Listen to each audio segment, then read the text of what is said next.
Un court résumé des titres des actualités sur la page d'Internet du journal français international Le Monde pour jeudi le 11 octobre 2018.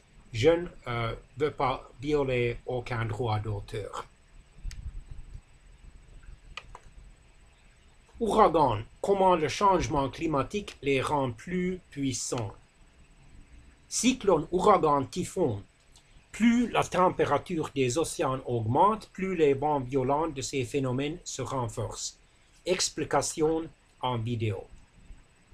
États-Unis, l'ouragan Michael rétrogradé en tempête tropicale. Climat, il y a un espoir de limiter le réchauffement, mais au prix d'un sursaut international. À Yerevan, la capitale d'Arménie, un petit pays sur les montagnes ou dans la région des montagnes de Caucasus, qui est une frontière généralement acceptée entre les continents d'Europe et d'Asie. Le président français Emmanuel Macron plaide pour une francophonie de reconquête. Au sommet de l'Organisation internationale de francophonie, le président français a affirmé vouloir faire de la jeunesse, notamment africaine, la priorité de l'institution. Journaliste saoudien disparu, M. Jamal Khashoggi, l'impératif de vérité. La disparition de Jamal Khashoggi, éditorialiste et dissident saoudien, inquiète la communauté internationale. La crise couvre avec Riyad, c'est-à-dire le régime autocrate saoudi, et le prince héritier. Atterrissage d'urgence d'une capsule Soyouz en route pour la Station spatiale internationale. La fusée a subi une défaillance de son moteur après le décollage. La capsule spatiale est retombée sur Terre et les deux astronautes, dont un américain et l'autre russe, sont indemnes. Exposition Juan Miró, le rêve au bout de pinceau.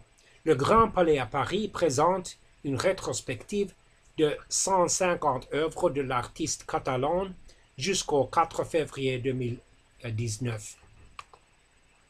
Au Brésil, le triomphe attendu du candidat populiste et conservateur, selon beaucoup de ses critiques extrême-droitistes, M. Jair Bolsonaro déchaîne les violences homophobes. Football. Tanguy Ndombele, nouveau bleu au début de carrière sinueux. 3 journalistes birmans arrêtés pour avoir critiqué un proche de la chef du gouvernement de Myanmar, Mme Aung San Suu Kyi. Des lesbiennes ou célibataires ayant eu recours à la PMA dénoncent leur absence dans les médias. Raymond Lévy, ancien président-directeur général de Renault, est mort. 3 puissants séismes secouent la ceinture de feu du Pacifique. L'appel de 440 historiens, mettons fin à la domination masculine en histoire. La Malaisie annonce la fin prochaine de la peine de mort. Delphine Bateau veut relancer Génération Écologie. Pourquoi la taxe d'habitation de certains contribuables augmente. Partir à la retraite à 62 ans devrait rester possible, reste à savoir dans quelles conditions. Abolition de la peine de mort, malgré des progrès, des pays résistent encore.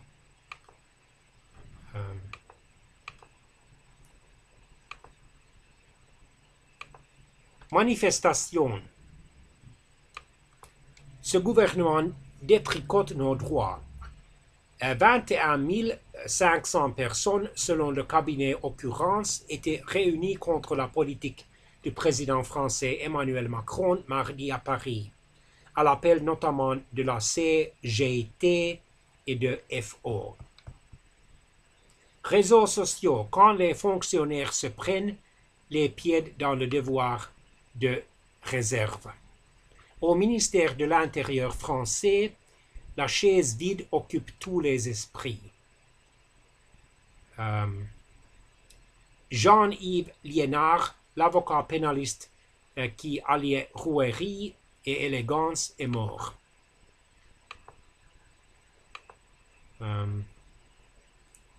Wall Street dévisse, le président américain Donald Trump attaque la Réserve fédérale. Je pense que la Fed est devenue dingue, a déclaré le président américain, qui a mis en cause la hausse des taux d'intérêt après un recul de 3,15% de l'indice Dow Jones.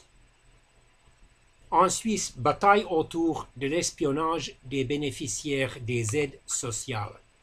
Équipe de France, le gouvernement Deschamps joue la stabilité. Classement 2018 à 2019 des écoles de commerce post-bac. L'ISEG domine selon l'étudiant.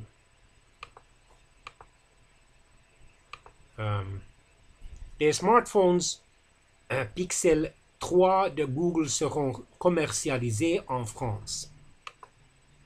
Paris sera toujours brasserie. Nucléaire, la France fait face à une perte d'expérience. Exposition Tadao Ando, architecte, poète et maximaliste.